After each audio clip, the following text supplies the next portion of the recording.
Hola, ¿qué tal? Muy buenas tardes. Bienvenidos a una nueva edición de 19 horas. Llevamos meses hablando de eso que el concejal Carnicero llama el eje cultural y que todos conocemos de siempre como la carretera vieja de Zaragoza.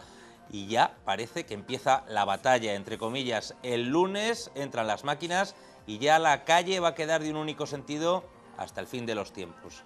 Este es el tema que va a abrir hoy nuestro programa de análisis aquí en Canal 19 2.0. Comenzamos.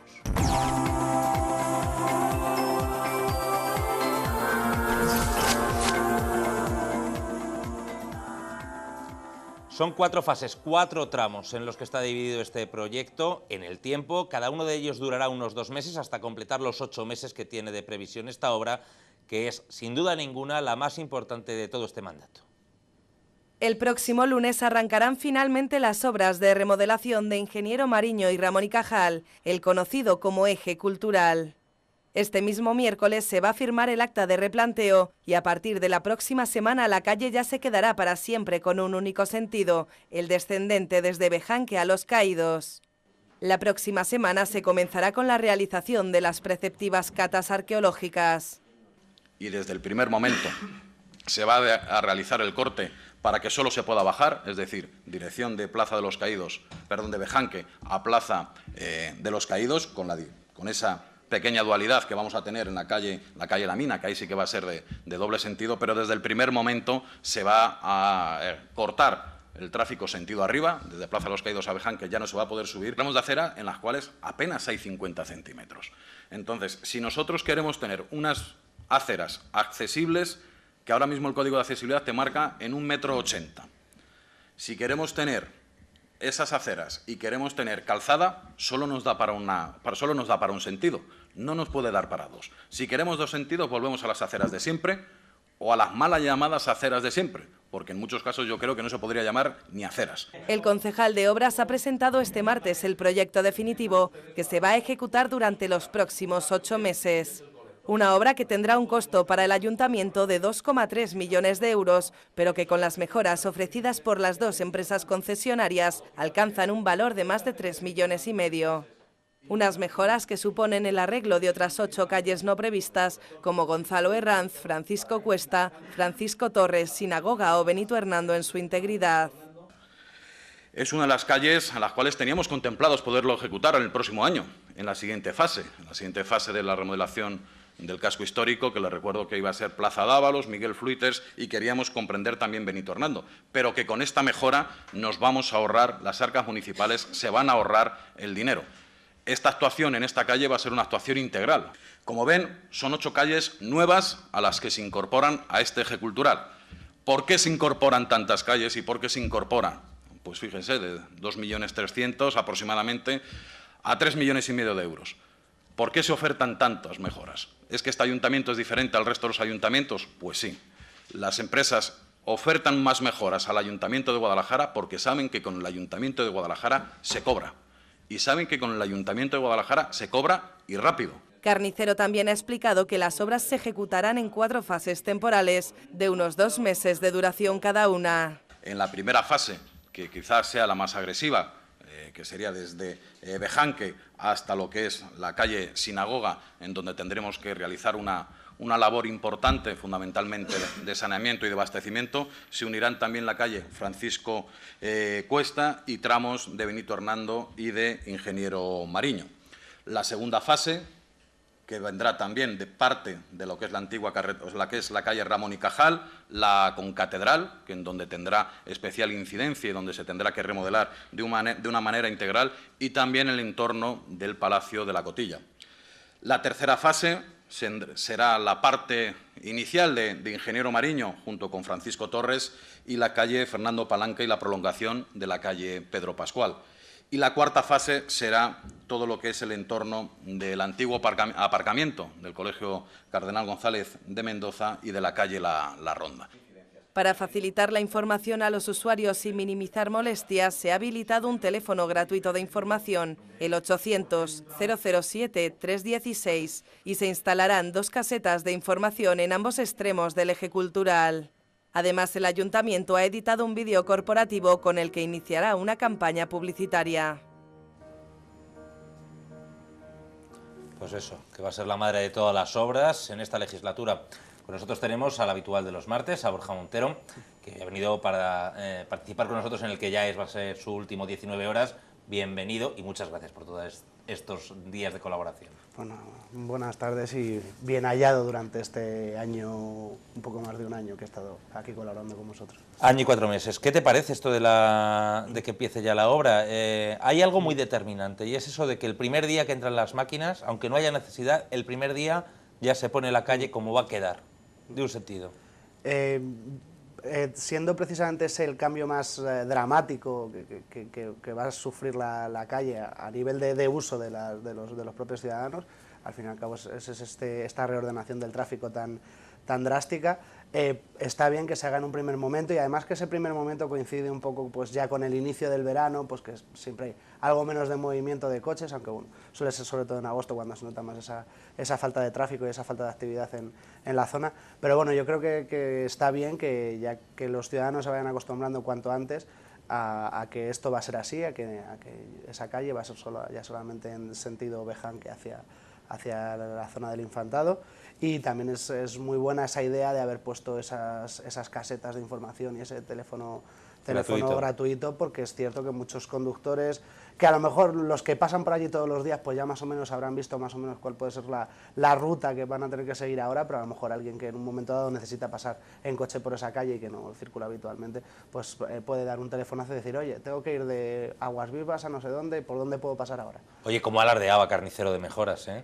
Sí, la verdad. De 2,3 millones que va a pagar el ayuntamiento a 3,5 millones, que es la valoración económica, que creo que mayor necio que el que confunde valor y precio, sí. Pero vamos, la valoración económica son 3,5 millones, dice 1.200.000 en mejoras. A mí me parece una barbaridad, quiero decir que una obra de 2 millones, la empresa te regale 1 millón más, me parece una barbaridad, pero él dice que eso es así porque el ayuntamiento paga. Es cierto también que en algunos casos ciertos precios que se cobran a la administración están ligeramente abultados con respecto a lo que realmente es el coste del material en origen y demás, pero bueno, al margen de esto, evidentemente las empresas les interesa trabajar, les interesa mantener el ritmo de trabajo, y sí es cierto que, como dice Carnicero, la buena salud de la que presume el ayuntamiento en materia económica en los últimos años les permite pagar y pagar pronto, pues a lo mejor es cierto que a las empresas les interesa ganar un poquito menos sabiendo que lo van a cobrar pronto, que a lo mejor pues eso, perder un gran contrato como es este, en el que se mueven pues eso, 2 millones de euros por simplemente pues poner 4 baldosas más. Bueno. Carnicero, aparte de anunciar ese teléfono gratuito que hemos escuchado y anunciarnos que va a haber una caseta en cada extremo de la calle para en un momento dado preguntar, ha invitado sobre todo a los que transiten por ahí, a los vecinos, a que se acerquen, porque ya están los paneles pues con ese mapa que ha estado enseñando en la rueda de prensa, que tenía 4 colores, marrón, amarillo, verde y azul, me parece que era el otro. En cualquier caso, cada color es una fase y así la gente que vive ahí va a saber exactamente qué es lo que se va a afectar en cada momento. En cualquier caso, que sepan que cada fase son unos 2 meses de duración. Eso nos ha dicho. Y otra cosa que quería comentar contigo, Borja. A ver, Alfonso, por favor, si podemos ver el vídeo que ha encargado el ayuntamiento. Es un vídeo que además está hecho con una cámara de esas de helicóptero, con bastante altura, y que a mí me ha llamado la atención por el tono tétrico que tiene. Vamos a escucharlo un poco.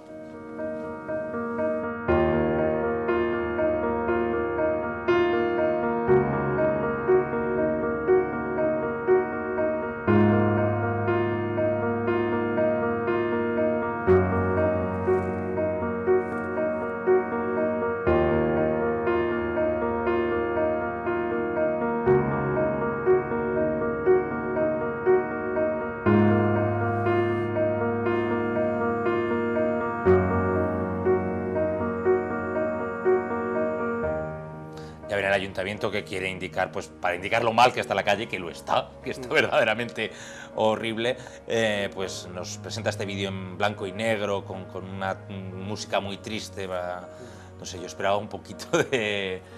Sí, realmente como que le dan un toque excesivamente, quizá no tanto tétrico como melancólico a a una cosa que se supone que es Sí, claro. ellos lo venden como que es para mejorar. Yo creo que era una noticia alegre, se va a hacer una obra muy importante, la obra más importante de la legislatura es para meterle color y no sé, pero bueno, la verdad es que las imágenes son son muy chulas, grabadas con el helicóptero, de cómo está la zona. Sí, a nivel de fotografía y cinematográficamente, por decirlo así, está muy bien hecho. Además, ese blanco y negro también queda bastante elegante, pero es cierto que probablemente a nivel de comunicación no sea la estrategia más adecuada y tampoco transmite probablemente el mensaje que se quiere dar a los ciudadanos, de que al final también lo que le interesa a los ciudadanos es que durante 8 meses van a estar toda esa calle tan importante totalmente empantanada, pero que bueno, que luego al final pues va a ser en principio para mejor y cómo va a quedar la calle. Yo creo que eso es lo que le puede interesar al ciudadano, y no que estéticamente o cinematográficamente puede quedar muy bonito, pero que quizá pues a nivel de comunicación no sea acertado. Da la sensación de que nos están diciendo cómo hemos podido pasar por aquí durante todo este tiempo, algo así. En fin, vamos a seguir hablando de asuntos municipales importantes y además de trascendencia. Hoy hemos conocido datos oficiales referidos al uso de los autobuses, y la verdad que son estremecedores. Tan estremecedores como que en mayo de este año el número de usuarios del autobús cayó un 40% en relación con mayo del año pasado. Los datos, ya los digo, son oficiales, los ha ofrecido Izquierda Unida. Eso sí, la coalición tiene culpable, dice que la razón es el cambio de las líneas de autobús. El número de usuarios del autobús urbano se está desplomando. Los datos oficiales recogen que el pasado mayo se registraron 306.333 viajes en los autobuses de la capital. Supone un descenso de más de 190.000 viajes respecto al mismo mes del año anterior y de 62.000 viajes respecto al mes de abril. Unos datos que el concejal de Izquierda Unida en la capital ha aprovechado para asegurar que suponen la evidencia del fracaso de la remodelación de líneas de hace 2 meses y medio. Y los datos nos están dando, desgraciadamente, la razón. Podemos afirmar que los usuarios han dado la espalda al modelo impuesto por el Partido Popular y por Antonio Román. Solamente en 3 ocasiones desde 1999 ha ocurrido esto, que en el mes de mayo haya menos usuarios que en el mes de abril. Esto ha ocurrido en 2002, 2005 y 2008. Pero nunca la caída había sido de esta envergadura. En el mes de mayo de 2013 hay 190.000 usuarios menos que en el mes de mayo de 2012. Casi un 40%, un 38,26%. La magnitud es de tal envergadura que en los 2 primeros meses del servicio, es decir, entre abril y mayo de 2013, si los comparamos con abril y mayo de 2012, ha habido una caída de 250.000 usuarios. Para que tengan una referencia, entre los años 2011 y 2012, la caída de viajeros fue de 285.000 viajeros en 12 meses. Solo en los 2 meses de abril y de mayo han caído 250.000 viajeros con relación al mismo periodo del año pasado. José Luis Maximiliano ha señalado que con estos datos el nivel de ingresos de la concesionaria se ha situado en parámetros del año 99, cuando el billete costaba solo 39 céntimos. En este sentido, Izquierda Unida alerta que no se está llegando al mínimo que el ayuntamiento garantiza a la nueva empresa, según el pliego de condiciones. Si esto siguiese así, en un año solamente se recaudarían 1.400.000 euros. Si le ha garantizado el ayuntamiento a la empresa 2.200.000, tendrá que abonar, además del canon de 3 millones, casi 400.000 euros que hay que abonarle a la empresa, habrá que abonar 800.000 euros adicionales para compensarles por esta pérdida de los billetes, que ya digo que solo se puede financiar de 2 maneras, o bien con los presupuestos municipales o bien incrementando las tarifas. Maximiliano dice que así las cosas, es posible que el recorte de kilómetros, lejos de abaratar costes, acabe por encarecerlos. Y ha señalado que la situación es difícilmente retornable porque los cambios que quieren realizarse deben ajustarse al pliego del último concurso, puesto que otra variación podría generar una reclamación judicial del resto de empresas que participaron en la licitación. Y es que ese es parte del problema ahora. El ayuntamiento se ha maniatado porque si pretende desdecirse de algunos de los cambios con las líneas de autobuses, no puede hacerlo de una manera muy amplia, tiene que ajustarse al nuevo pliego, porque si cambia las nuevas reglas, si cambia la situación con la empresa, pues aquellas empresas que concursaron en su día y que perdieron el concurso de los autobuses podrían llevarlo a los tribunales. Un problema, como dice aquel, como un queso de bola, Borja. Sí, la verdad es que la situación es bastante peliaguda y más teniendo en cuenta el servicio que es y el coste que supone para el ayuntamiento. Es uno de los servicios, pues quitando la recogida de basuras y probablemente el mantenimiento de jardines, el contrato más importante y sobre todo también por su duración en el Ayuntamiento de Guadalajara. Es cierto que la apuesta era muy arriesgada por cambiar, reestructurar totalmente las líneas, hacerlas mucho más cortas.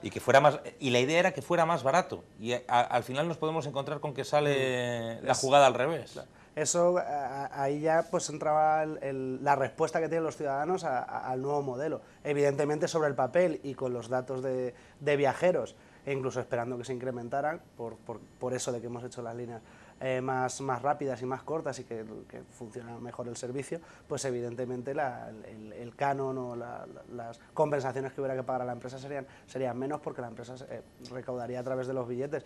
Es que el pliego establece que se calcula que va a haber un mínimo determinado al mes de media, y el pliego de alguna manera promete a la empresa que en billetes va a sacar 2,2 millones al año. Con la previsión que está sacándose en estos 2 primeros meses son 1,4. Eso significa que va a haber que pagar 800.000, así que lo que nos ahorramos al bajar el kilometraje con el nuevo pliego lo vamos a tener que pagar por no cumplir con el mínimo que dice la empresa. Eso sería un problemón. Sí, la verdad es que sí. Vamos a ver cómo se comportan los viajeros en los próximos meses, pero es bastante probable que si ya en 2 meses hemos visto esta bajada de 250.000 billetes o de 250.000 viajeros, trayectos, la verdad es que es una bajada bastante importante en una ciudad de las dimensiones de Guadalajara y que mueve a nivel de transporte público pues las cifras que mueve Guadalajara. Y es cierto que pues, se puede achacar a, bueno, es que con respecto al año pasado ha subido el paro, entonces mucha gente que antes iba a trabajar y tal, pero en los 2 últimos meses precisamente ha subido el empleo en la provincia de Guadalajara, así que pero yo creo que hay otra razón más de fondo. Yo no discuto lo que dice Izquierda Unida de que a la gente no le gustan las nuevas líneas, hay bastante cabreo y eso es bastante evidente, ha habido hasta manifestaciones y protestas, eso es bastante evidente, pero también es cierto, y eso lo tenemos que asumir todos, que hace un año el 80% de la gente viajaba gratis en autobús, porque había un montón de gratuidades, y esas gratuidades se han eliminado y ahora es apenas el 20% de los usuarios el que viaja gratis. Y yo estoy convencido que mucha de esa gente que viajaba gratis ha dejado de viajar. Eso, sin embargo, no soluciona el problema del mínimo que tiene que recaudar la empresa en billetes. No tiene nada que ver, eso ya tiene que estar calculado, y el problema sigue. Y luego hay otra, una de las líneas más usadas era Marchamalo, y ahora no tiene línea. Es cierto que era muy cómodo para los ciudadanos de Marchamalo y para la gente que venía del polígono el contar con esa línea, y que esa línea pues actualmente, debido a su carácter supramunicipal, pues se decidió quitar y pues ha sido una faena para los ciudadanos de Marchamalo, que acudían todos los días a la capital en ello, pero parece ser que para el equilibrio económico de esta concesión pues también parece ser que va a ser bastante difícil de sobrellevar. Recordemos que el propio alcalde, en el balance de Ecuador de mandato que ofrecía hace un par de días y del que hablamos largamente aquí, el viernes pasado exactamente, reconoció que las nuevas líneas había que modificarlas, que el mes que viene habrá novedades sobre en qué van a dar marcha atrás, qué es lo que se va a cambiar, qué es lo que se va a ajustar, pero ya les digo que todos esos cambios, que todos esos ajustes sobre el nuevo modelo que se hagan, tienen que respetar el máximo de kilómetros que marca el pliego, de ahí no se pueden pasar, porque si se pasan, tenemos un problema con las empresas que compitieron en su día por quedarse con este contrato, y lo que también podría plantearse es sacar un nuevo concurso y rescindir el contrato, pero claro, eso conllevaría unas indemnizaciones millonarias. Vamos, que tiene un problema Román, tiene que gestionarlo y tiene que solucionarlo, entre otras cosas porque, como dicen muchos, se está perdiendo votos a chorros con este asunto. A ver también cómo de exigentes o se muestran los servicios jurídicos de esas empresas implicadas, porque a lo mejor es cierto que en el caso de que haya unas ciertas diferencias, pero no demasiadas con el concurso anterior, pues esos servicios jurídicos no ven caso, y al final supone también un cierto alivio esa mayor maniobrabilidad, pero es cierto que esto a Román le puede suponer, por un lado, una gran pérdida de dinero por estas por este deficiente funcionamiento del servicio a nivel de usuarios y a nivel de ingresos para la empresa, y por otro lado en muchos barrios no están nada contentos y puede que también sea un importante chorreo de votos para las próximas elecciones. Vamos a cambiar de tema, vamos a hablar de agua, del agua que bebemos, porque hoy se ha producido una noticia, la verdad que bastante trascendente, bastante importante para todo el corredor del Henares, incluido a la vecina Alcalá, porque es que el Ministerio de Medio Ambiente acaba de adjudicar la asistencia técnica o la redacción del proyecto, llámenlo ustedes como quieran, de eso que tanto hemos hablado, de la tercera conducción, esa tercera tubería general que va a traer agua desde la potabilizadora de Moguernando a todos los municipios abastecidos. Cuesta 200.000 euros hacer este proyecto. La sociedad estatal Aquaes, dependiente del Ministerio de Agricultura y Medio Ambiente, ha hecho pública la adjudicación para la redacción del proyecto de la llamada tercera conducción, la tercera tubería de abastecimiento que transportará agua desde la potabilizadora de Moguernando a todos los municipios abastecidos por la Mancomunidad de Aguas del Sorbe. La adjudicación de esta asistencia técnica se eleva a 208.000 euros y se establece que se deberá realizar un proyecto en 3 tramos. El primero entre La Etap y Fontanar, que redactará la empresa Incisa. El segundo entre Fontanar y Azuqueca, que también hará Incisa. Y el tercero entre Azuqueca y Alcalá de Henares, que se ha adjudicado a una UTE conformada por las empresas Ambisat, Ingeniería Ambiental SL y Servaical. El presidente de la Mancomunidad de Aguas del Sorbe ha mostrado este miércoles su satisfacción por esta adjudicación, señalando que espera que a finales de este año puedan ya licitarse las obras propiamente dichas. El plazo para la redacción del proyecto es de 5 meses. Con uno de los adjudicatarios, que es la mercantil Incisa, tenemos buena relación porque con el Ayuntamiento de Guadalajara ha trabajado bastante, y con su ingeniero jefe que vive aquí en Guadalajara y que conoce especialmente también esos tramos, pues bueno, sabemos que van a poder ir bien los trabajos. Con la otra UTE estoy seguro que también, pero fíjese de los ejemplos que teníamos en unas infraestructuras de antes y con los que tenemos ahora. Cuando ya se habla de tercera conducción, ya no se habla de papel, sino que se habla de realidades, puesto que ya está adjudicado esa asistencia técnica para hacer la redacción definitiva de los tramos.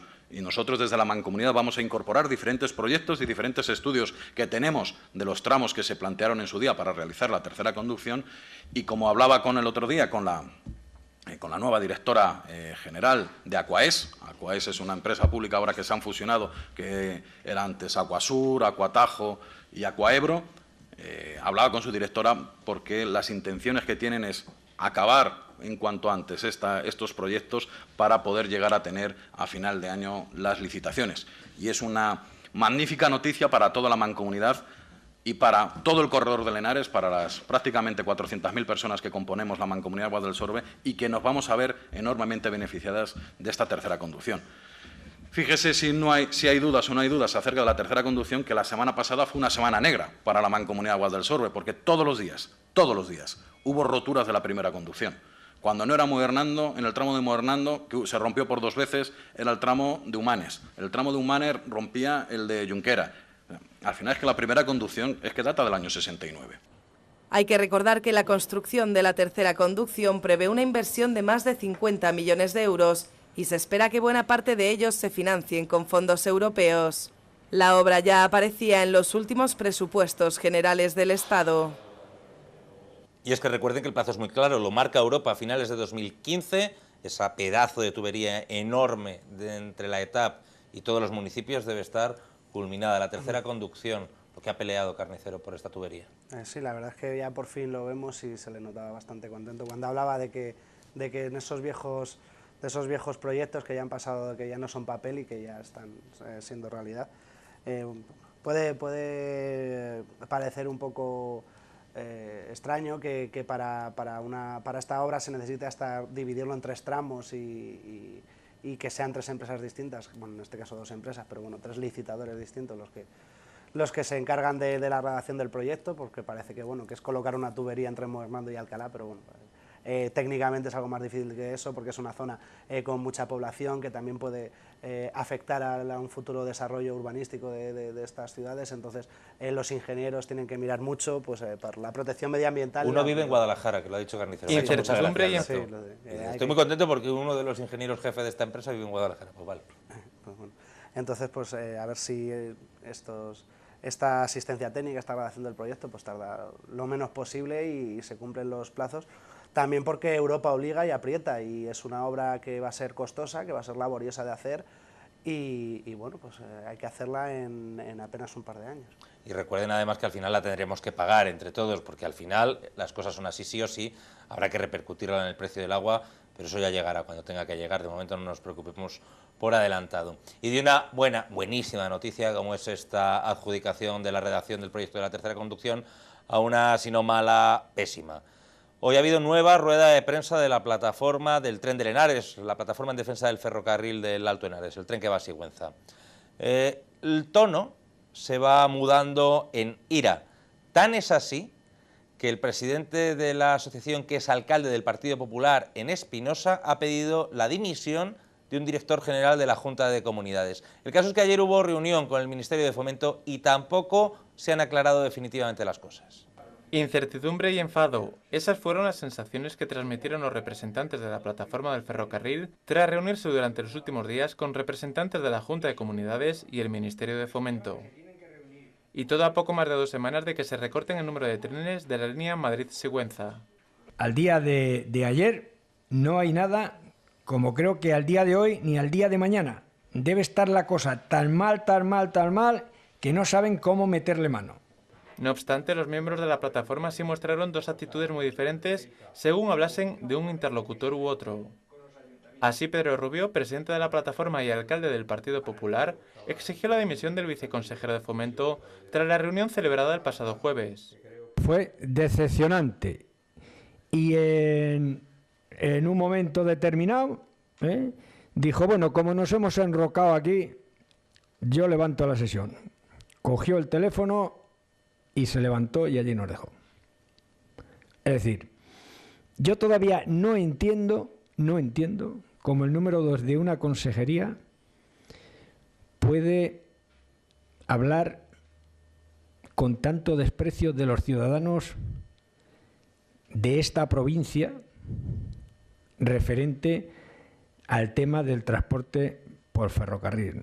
Yo lo que sí le diría a la consejera o a la propia presidenta, cuando lea o escuche o vea estas manifestaciones mías, es que ese hombre no debe de seguir ni un minuto más como viceconsejero. Ni un minuto más.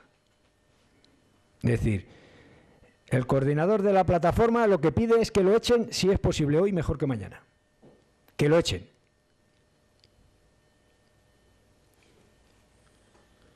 Porque si no, sacaremos una conclusión. Si el que o la que tiene poder no lo echa, es que el otro estaba hablando por boca de su propia jefa. Y eso sería, creo que muy grave. Mucho más complacidos salieron los representantes de la plataforma de su visita al Ministerio de Fomento. Allí el subdirector general de Análisis e Innovación del Transporte Terrestre les aseguró que la última palabra la tendrá el Ministerio y no Renfe, así como su propósito de evitar el solapamiento de trenes. Dijo algo que a mí me tranquilizó, y es que la última palabra la tiene el Ministerio, no la tiene Renfe. Porque si la última palabra la tuviera Renfe, sería para echarnos a temblar. Así que a mí desde luego me dejó más tranquilo cuando dijo lo que vaya a ser lo va a decidir el Ministerio y Renfe se va a dedicar a lo que tiene que hacer y es preparar los gráficos de los maquinistas, las rotaciones del material y el interventor en ruta. Lo que pretenden en el ferrocarril es que no se solapen los trenes. Es decir, un tren de grandes líneas con uno de media distancia. Si se quita el tren de media distancia, al de grandes líneas le pondrán parada donde antes lo hacía el de grandes líneas. Es decir, para que no se solapen. Aquí tenemos el solapamiento de algunos trenes de media distancia. El Soriano, que podría solaparse con algún tren de los que creen ahora, entonces uno de ellos no circularía, evidentemente sería el que se fuera a crear, circularía el Soriano y se efectuaría parada en todas las estaciones entre Sigüenza y Guadalajara. Por último, Rubio anunció una próxima reunión del plenario de la plataforma y apuntó que a título de su consistorio desarrollará un decreto declarando los 2 primeros trenes de la línea cuestionada de obligación de servicio público. Una medida que obligaría a las partes a negociar con los ayuntamientos y, de paso, ganar tiempo.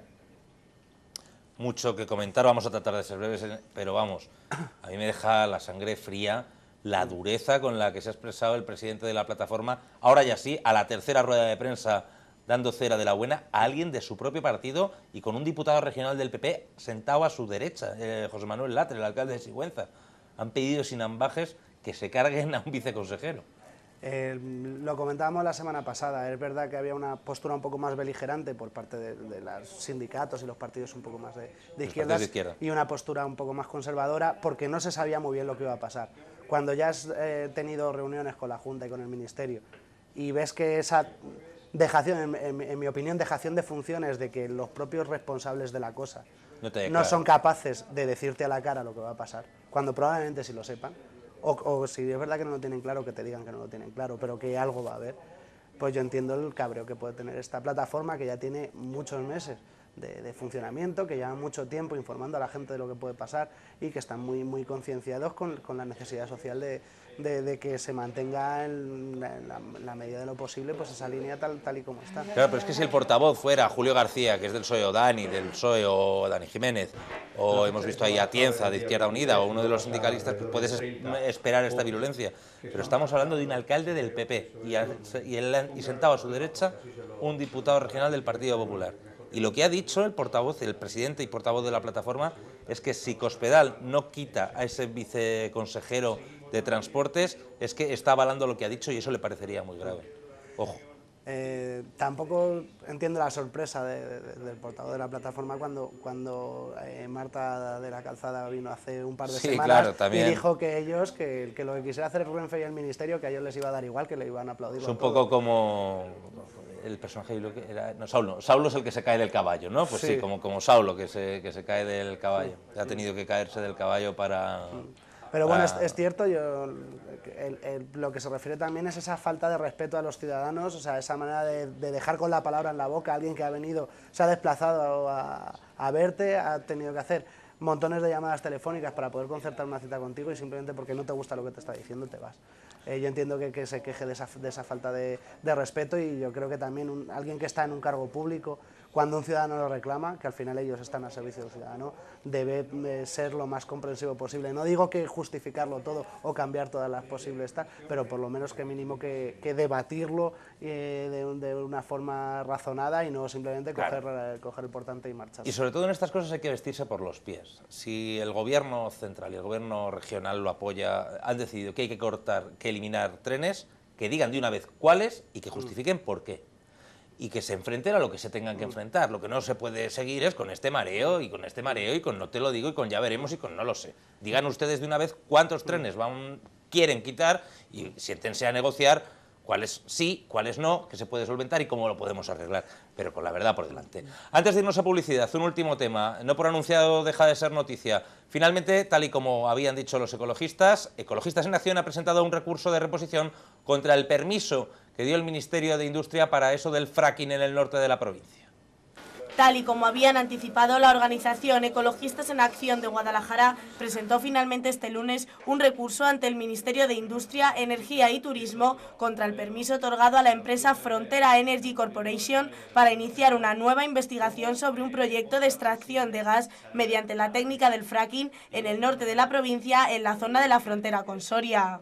Ecologistas basa su recurso contra el denominado Proyecto Cronos, en el que entienden que debería de haberse sometido a evaluación de impacto ambiental, algo que aún no ha ocurrido y que según el Ministerio solo es preceptivo en caso de que la iniciativa supere la fase de investigación para iniciar la explotación.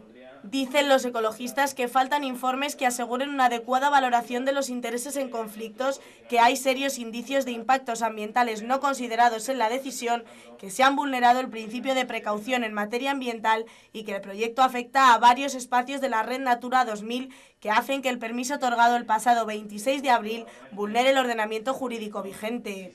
También denuncian que se habrían vulnerado las competencias municipales dado que no se ha consultado a los ayuntamientos afectados y que se vulnera la protección del dominio público hidráulico al no haberse consultado tampoco con las confederaciones de cuencas afectadas. Hay que recordar que este proyecto de fractura hidráulica o fracking afecta a casi 100.000 hectáreas de las provincias de Soria y Guadalajara, con 17.500 hectáreas en términos municipales, como Alcolea del Pinar, Luzaga, Luzón, Bujarrabal y Maranchón.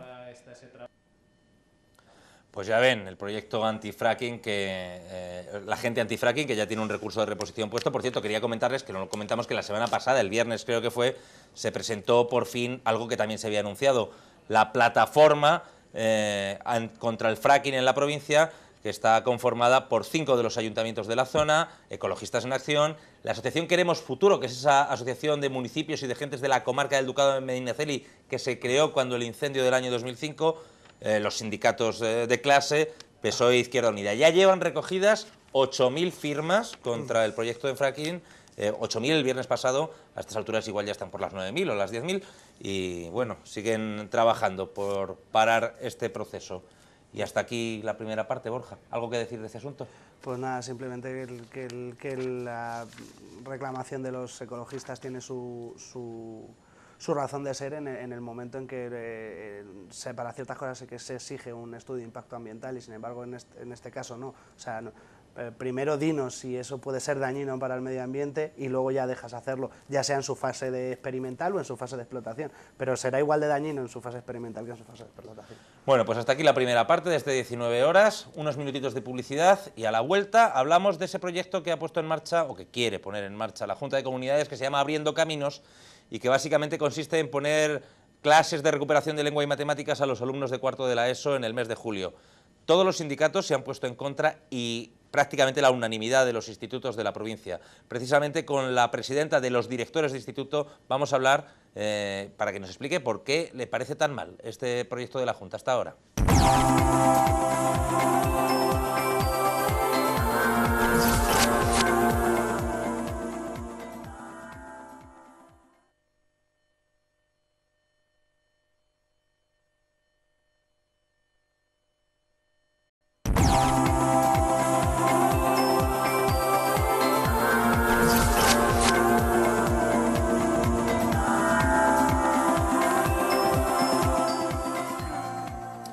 Ya estamos de vuelta y como les decía antes vamos a hablar de ese programa educativo que se llama Abriendo Caminos, que ha presentado la Junta de Comunidades y que básicamente consiste en una oferta para alumnos de cuarto de la ESO de clases de refuerzo de inglés y matemáticas en este mes de julio. El caso es que se han opuesto todos los sindicatos, UGT, Comisiones, STES, AMPE, CESIF, al proyecto de la Junta de Comunidades, y en Guadalajara las consultas a los institutos han dado un dato estremecedor, y es que de los 26 institutos creo que hay en la provincia, 25 han dicho que no les interesa el programa. El caso es que ayer recibimos los medios de comunicación una nota de prensa de la Asociación de Directivos de Institutos, que preside nuestra invitada en esta segunda parte de 19 horas, que se llama Rosario Miguel, es su presidenta, que ponía a caer de un burro el programa en cuestión. Y bueno, pues les hemos invitado para que nos desmenucen un poco todas estas pegas que le ven al programa. Bienvenida, Rosario. Muchas gracias. Muchas gracias por atender nuestra llamada.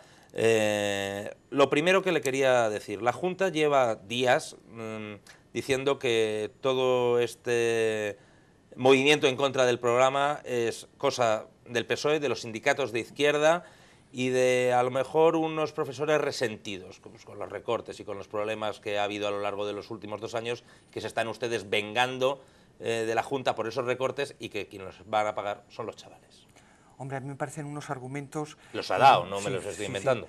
De muy poca calidad y muy poco democráticos, porque si a los centros, a los claustros de profesores se les ha ofertado un programa y mayoritariamente los centros hemos dicho que no, lo suyo creo que sería que nos hubieran preguntado por qué, cuál era nuestra propuesta, pero el día 3 de junio se nos presenta este programa, el día 4 sale en el diario oficial, y es un programa, una convocatoria que ha sido rechazada mayoritariamente, no porque ningún sindicato nos lo haya dicho, no porque estemos detrás de ningún partido, no por una revancha, sino porque entendemos que no es un programa nada adecuado a las necesidades de nuestros chicos.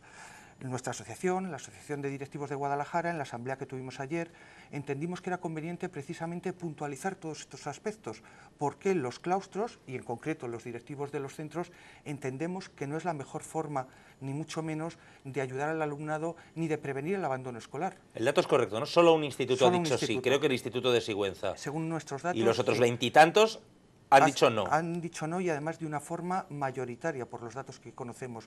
En los claustros ha sido una respuesta unánime, cosa que no obtienen los sindicatos normalmente. En este caso no ha sido los sindicatos, somos los profesores los que hemos dicho que no por nuestras propias razones. El sindicato mayoritario, que es AMPE, que no es precisamente uno de los sindicatos de izquierdas, también se ha manifestado en contra, y CESIF también. Pero es que no nos hemos llevado por las razones que han dado los sindicatos. De hecho, yo creo que hubo centros, claustros de profesores, que votaron mucho antes de que los sindicatos hicieran pública su postura. Hay razones técnicas, profesionales, pedagógicas, que nos hacen entender que este no es un programa adecuado para ayudar al alumnado, que entendemos que se necesitan muchas ayudas, desde luego, pero no de esta forma. Vamos a ello, vamos a esas razones. Dicen de entrada que es una salva de cohetería este programa y que lo que hay que hacer es refuerzos no en julio, sino durante todo el año. Si en la orden en la que se convoca este programa se dice que lo que se pretende es prevenir el abandono escolar, cuando están terminando los alumnos cuarto de la ESO me parece, y nos parece desde la asociación, absolutamente contradictorio e inútil. El abandono escolar hay que irlo trabajando, hay que ir poniendo medidas de prevención durante toda la secundaria obligatoria, durante todo el curso. Si a los alumnos que van fracasando, si queremos fijarnos en los alumnos de cuarto de la ESO, se establece un programa de acompañamiento, que tenemos programas así en los centros, pero un programa específico para reforzar estos contenidos durante el curso, desde el mes de enero, mejor desde el mes de octubre, a los alumnos que nosotros vemos que no van a poder titular, habría sido mucho más efectivo. Trabajando en coordinación, el profesorado que por las tardes los pudiera apoyar, con el profesorado que por las mañanas estamos impartiendo clase a los alumnos.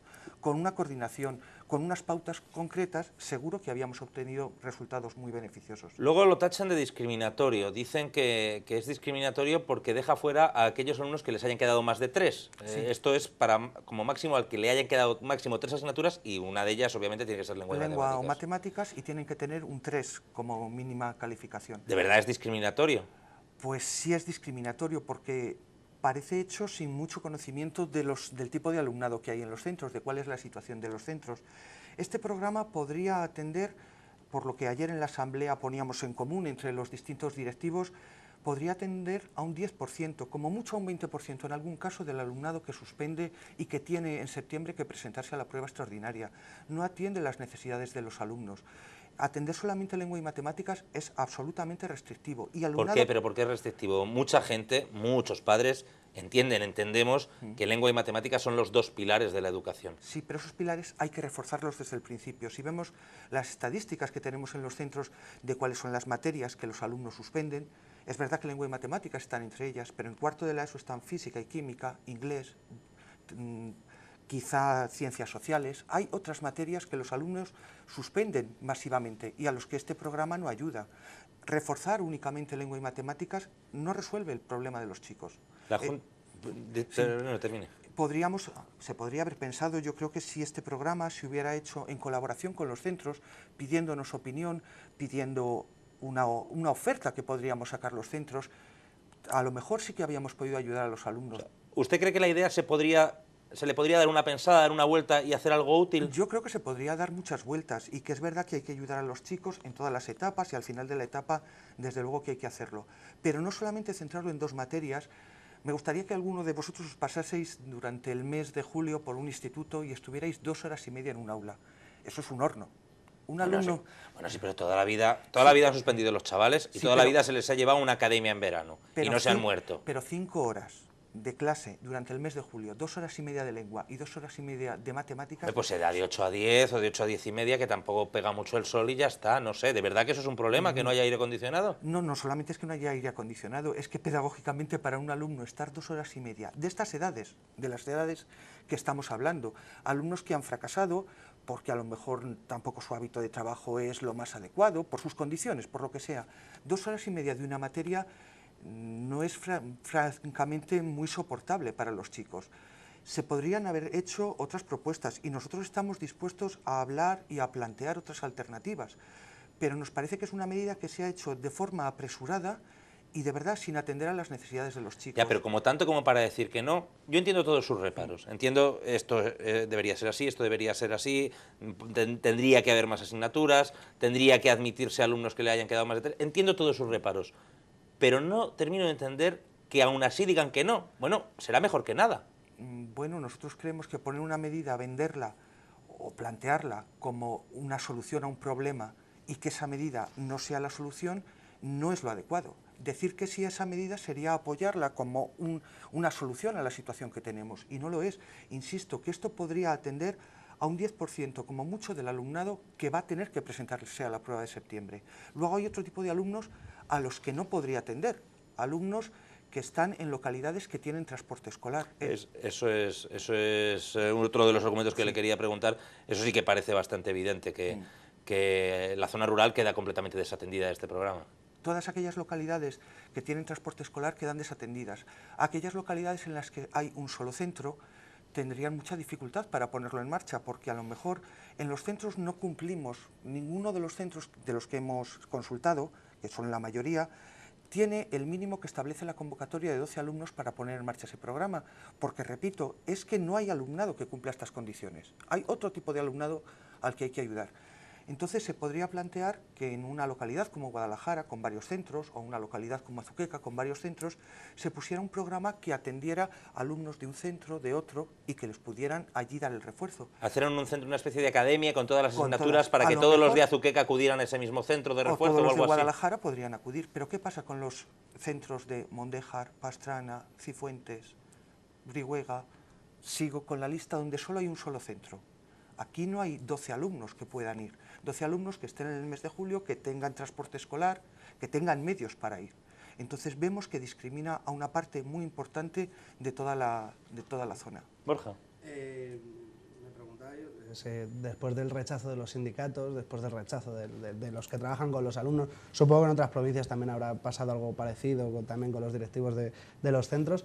Nadie se ha puesto dentro de los servicios de educación en contacto ni con los sindicatos ni con nadie para ver cómo se puede vertebrar esto de otra manera que pueda ser más útil, o a qué se deben todos estos reparos. Yo con los sindicatos no conozco las relaciones que hay o que se ha hablado o no se ha hablado. Conozco con los directivos, con los centros. No ha habido ninguna pregunta de decir ¿por qué es esto? ¿Qué pensáis? No. ¿Le ha llamado la coordinadora de educación, por ejemplo? No. ¿Le ha pegado un telefonazo? Imagino que se conocen, que... No nos han preguntado por qué eran esta negativa tan tremenda. La Junta parece que se molestó y se revolvió un poquito la semana pasada y dijo que, bueno, que si no querían ustedes lo harían con los colegios concertados.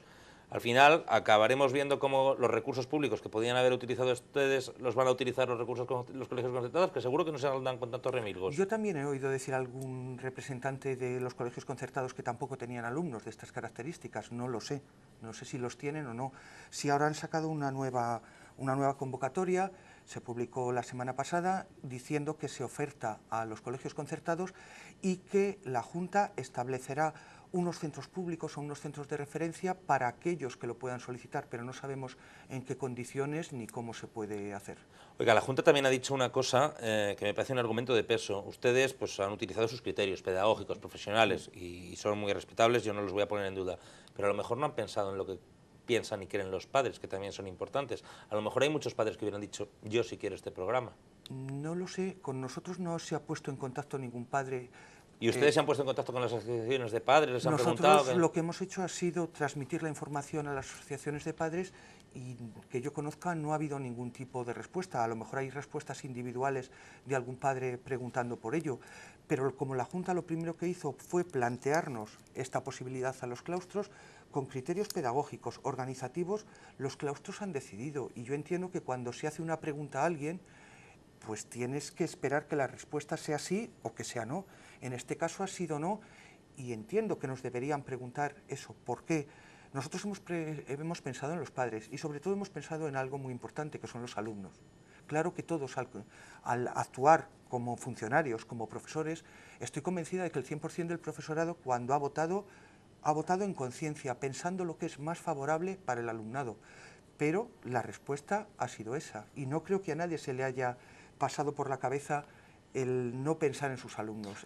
Otra acusación que les hacen es que no han pensado en sus compañeros interinos que se han quedado en paro con los despidos y que, bueno, hubieran tenido un contrato de trabajo. Sí, nosotros sí pensamos en nuestros compañeros interinos a los que hemos visto salir de nuestros centros con gran tristeza. Pensamos en que sería muy bueno que los contrataran y volver a tener las ratios de alumnos que antes teníamos, el número de profesores que antes teníamos. Los profesores de apoyo, Los entiendo. profesores de apoyo, los programas de acompañamiento en horario de tarde que fueran desempeñados por estos profesores interinos.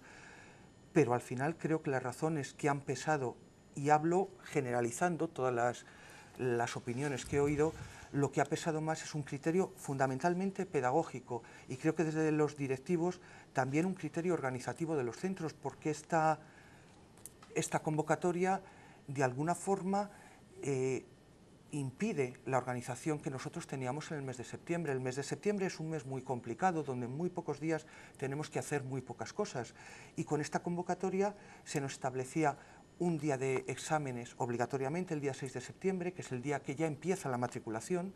La matriculación de los alumnos tiene que ser el próximo curso entre el 6 y el 9 de septiembre.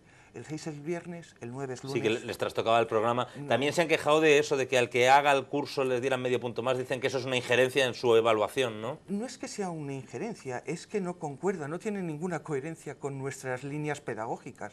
A nuestros alumnos los vamos evaluando con evaluación continua durante todo el curso. Entonces, por supuesto, respeto, evidentemente, y lo respetamos todos, al profesor que fuera a desarrollar este programa y que con su informe, seguro que hacía un informe muy razonado y valorando muy bien el trabajo de los alumnos. Pero es que no concuerda con los criterios de evaluación que nosotros tenemos establecidos. Nosotros hacemos una programación didáctica en el mes de septiembre que vamos desarrollando durante todo el año. Establecemos criterios de evaluación. Sumarle 0,5 al alumno que asiste a este programa nos parecía un tanto descabellado. En fin, estamos fuera de hora. Respóndame con un sí o no. ¿Le parece una ocurrencia el programa este? Me parece hecho desde lejos de las aulas. Muy bien, pues muchas gracias, Rosario, muchas gracias, Charo, por haber atendido esta llamada de 19 horas. Gracias por habernos permitido a la Asociación de Directivos dar nuestra opinión, porque entendemos que es importante que la opinión pública conozca también la opinión de los profesionales. Para eso estamos. Y a ti también, Borja, muchas gracias por haberme ayudado hoy y a lo largo de este año y 4 meses en los que ha sido un auténtico placer tenerte como analista. Por primera vez en todo este año y medio no diré eso de el martes que viene vuelvo. Bueno, el martes que viene tú y yo nos tomamos algo por ahí, ya está. Y a ustedes, pues nada, hasta mañana, que todavía seguimos aquí. Pasen muy buena tarde. Ya saben, esto es 19 horas.